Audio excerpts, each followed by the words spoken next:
So President Trump is teeing up one of the biggest scandals we'll ever see. And if people choose to believe it, granted that it's true, then it's going to shock the known world, especially to the normies. Now, if you're watching this and you've already been awakened to some degree, you won't find it surprising, but rather encouraging as things progress. And we'll see how it plays out from a white hat operations perspective. But in this video, we'll go over what Trump has been saying recently about uranium and the uranium dust, because the news, Trump, have been heavily on this topic as of late.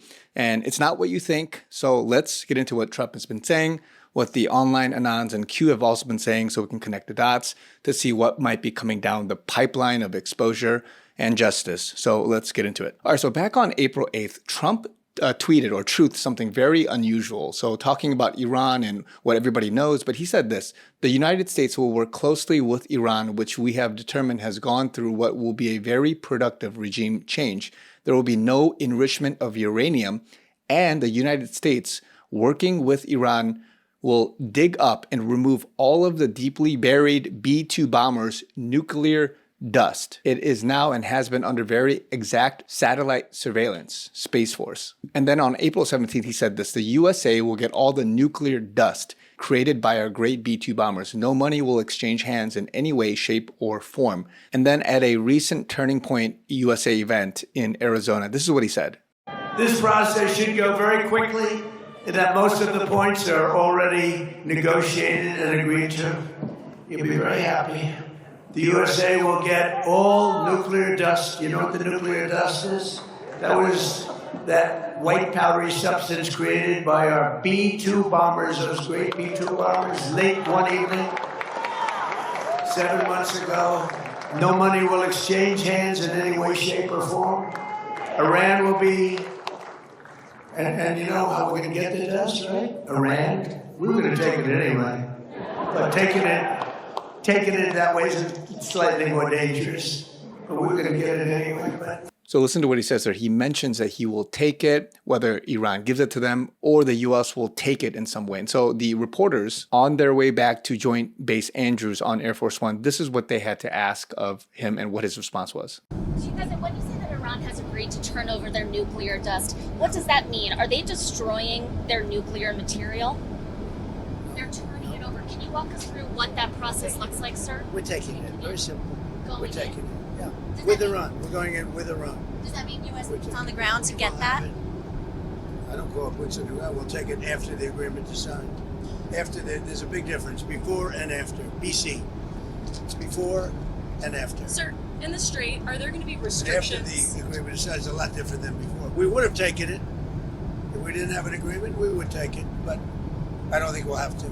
Sir, in the Strait. And then a little bit further down, somebody asked a clarifying question. You said that the U.S. was going to take the nuclear dust from Iran. Yeah, we didn't What's make the a deal. time? What's the timeline on that? How long will that take? You want me take? to give you the time and date and everything Is else? it like you've negotiated If we how long that obviously, I'm not process going will to give go you the on? time, other than if we sign the agreement, then I can give you a time somewhere after the signing of the agreement. And We'll will go it in involve with the US Iran. military? We'll go in with Iran, and we will take it together, and we will bring it back, 100% of it, back to the United States. If we don't do that, we will get it in a different form, in a much more unfriendly form. And that But in any event, we'll get it. unfriendly But in form, any would that event, involve war? excuse me. But in any event, we'll get it. Go ahead. If you don't have Now remember, this was the attack at Fordo last year with the B-2 bombers that happened over the summer. And so what's important about this, which a lot of people, especially in the scientific community, are asking, is this valid? Like, as in, what happens when you get the dust? And what's interesting about uranium dust and the origins of it is that, forensically speaking, you can trace it back to where the production site was, the actual mine from where it came from, the labs, and everything else in between. And this is me just asking AI about this from a scientific point of view, but it says, yes, forensic nuclear science can trace the source of uranium, including ore, yellow cake, and processed material to specific geographic origins, deposits, or production facilities by analyzing rare earth elemental impurity patterns, REES, isotope signatures, and impurity chemical profiles. Scientists can differentiate uranium from various mines worldwide. And what you got to understand about the revelation of that is that when they find out where this dust came from, everything pointing from end-to-end production of it, it can trace what country, what person, what factory, or what production site, what was able to give this uranium to the Iranians. And this is big news. And this is part of what a lot of the news media is not covering right now. But Trump has been talking about this for the last 10 years. And I went and dug up a little bit of what he's said in the past, especially when he was on Twitter back in his first term. So this is what he said. Let's go over a couple of tweets. On July 22nd of 2017, he said, "What about all of the Clinton ties to Russia, including Podesta company uranium deal, Russian reset, big dollar speeches?" So here he mentions Clinton. And then on October 19, 2017, he says uranium deal to Russia with Clinton help and Obama administration knowledge is the biggest story that fake media doesn't want to follow. So again, he's implying here, back in his first term, in his first year in office, he said that Clinton and Obama administration, they are helping to facilitate uranium deals to Russia and then into Iran. And we'll get into that in a second. And then on November 3rd, 2017, he says, new Donna B book says she paid for and stole the Dem primary. What about the deleted emails? Uranium, Podesta, the server plus. So again, very early on, Trump, has been mentioning the ties of uranium to the Clintons and Obamas. And then here he mentions last year on May 18th, 2025, on a Truth Social meme post, he says, all roads lead to Obama. Read Truth if you want public military tribunals. Now, military tribunals are very serious. It's tantamount to treason of the highest order. And then in a Truth post last year, also June 19th, 2025, he had another meme here. He said, we know who is responsible for Iran's nuke program with a stockpile of cash here and Obama. And this is what Q says in post 50. He says, big drop. How did North Korea obtain uranium? How did Iran obtain uranium? Why did BO, meaning Barack Obama, send billions in cash and wire to Iran? Why the cash component? Was the hostage component a cover for what? Could any of the cash components be handed off to other people? How many planes carried the cash into Iran? Did all land in Iran? Did all land in the same location? Why is this relevant? Who controls North Korea? Who really controls North Korea? Don't think of a single person. Think of a powerful entity. Why is this important? Why are wars so important? Who benefits? Who does hostage refer to? Who can be held hostage and controlled by North Korea having miniaturized nuclear weapons?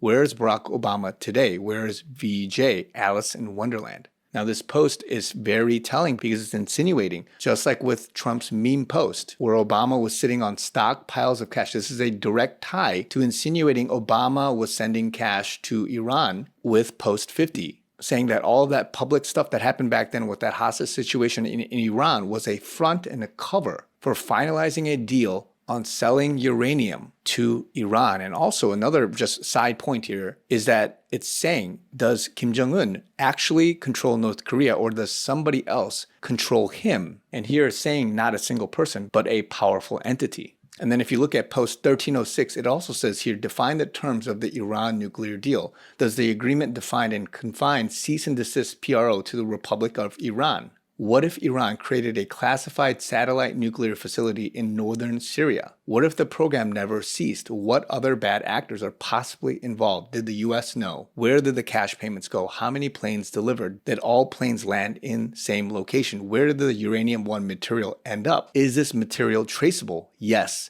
Define cover. What if uranium-1 material ended up in Syria? What would be the primary purpose? Sum of all fears. In the movie, where did the material come from? What country? What would happen if Russia or another foreign state supplied uranium to Iran/Syria? War.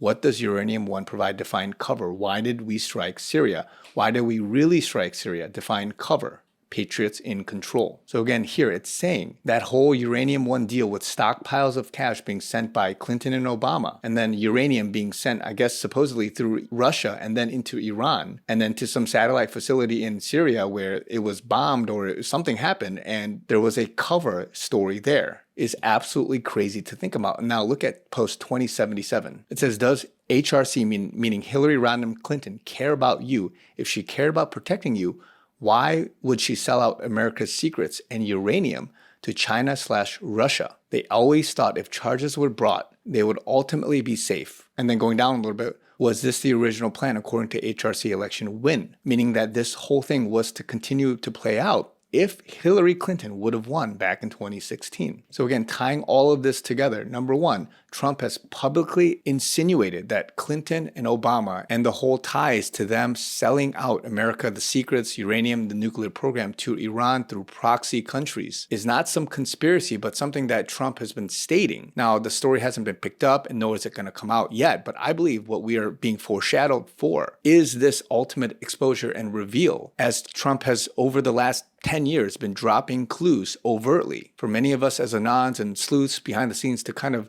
put those things together. But this would be a very breaking, crazy story, and it sounds conspiracy-esque. But Trump has publicly stated these things. And if that's true, that is literally tantamount to treason. And I believe this is something that the news and everybody's not covering just yet, but we are getting there because Trump has been saying we need the evidence. We need the forensic evidence of the nuclear uranium dust. And once they get it, it's going to be basically proof in a sense. Otherwise, it will be literally fabricated to some degree to say, hey, are you going to report the truth or not? And if that's the case, that's also treason in the sense of not reporting the facts. So I believe we're at a very big turning point where, yes, there's a lot of stuff going on at the public overt level with the Strait of Hormuz and Iran and all that stuff. But behind the scenes, we're talking about uranium. We're talking about this country being sold out. Supposedly, again, this is all presuming that what Trump and the White Hats and Q has been saying is true about Clinton and Obama, where it's going to be a very bombshell dropping news for the world to digest. So I just want to give you guys this quick update. Let me know what you guys think in the comments down below. This will be very shocking if this breaks. But more to come. I will post some updates as time goes on, but this is very crazy as things are developing. And if you guys want to help me out reach our financial goal for this month, we are short by a little bit. Would love it if you guys would partner with me to reach our goal. Every little bit helps me and my ministry and everything that I do behind the scenes to keep myself and the team afloat. Please consider it. All the information is down below in the description. You can check out givesendgo.com/Christian and also PayPal, Zelle, Venmo. Thank you guys. More to come. Talk to you guys very soon.